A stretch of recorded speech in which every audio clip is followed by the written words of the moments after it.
Hey guys, what is up? This is Chad Fixes the World, but mainly just cars.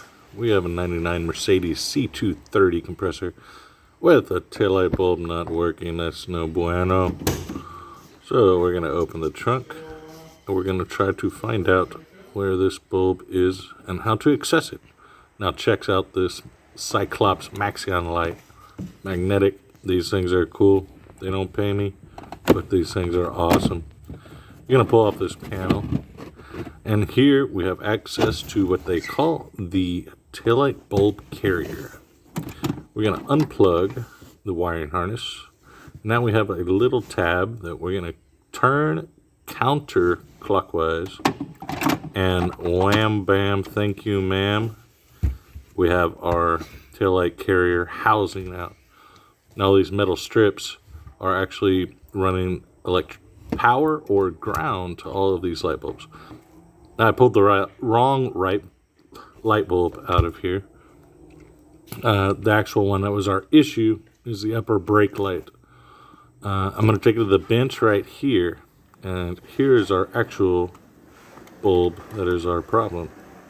And as you can see right here, that the actual metal circuitry board has come apart and failed. Why? Well, it looks really melted. So that ain't gonna work. I tried to fix it, but I couldn't. It's just too melted and it won't make a ground and power contact. Now I see a lot of times on these bulbs that the failure from a lot of these is people sitting in line keeping their foot on the brakes, which the brake bulbs burn brighter than the running light bulbs.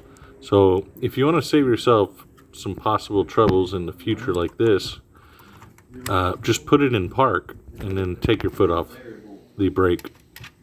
Now I'm just going to transfer bulbs. We got this trusting new Mercedes original part, which was only about $20 to $30, I believe. Whenever it's something is that cheap from a manufacturer, you know that they have issues with that piece.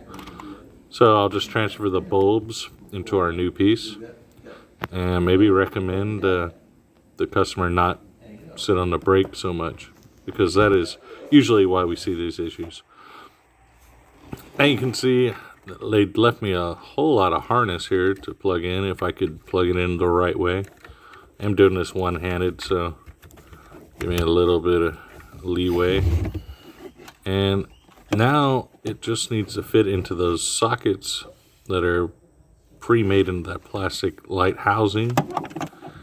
Let's see if we can get her in. We can. Yeah, we can. And now we just need to turn that little tab that locks and secures it clockwise. Just half a turn, not even half, quarter turn. We're locked. Ready to go. Let's see what we got. It looks good. Make sure and subscribe. I got more videos coming.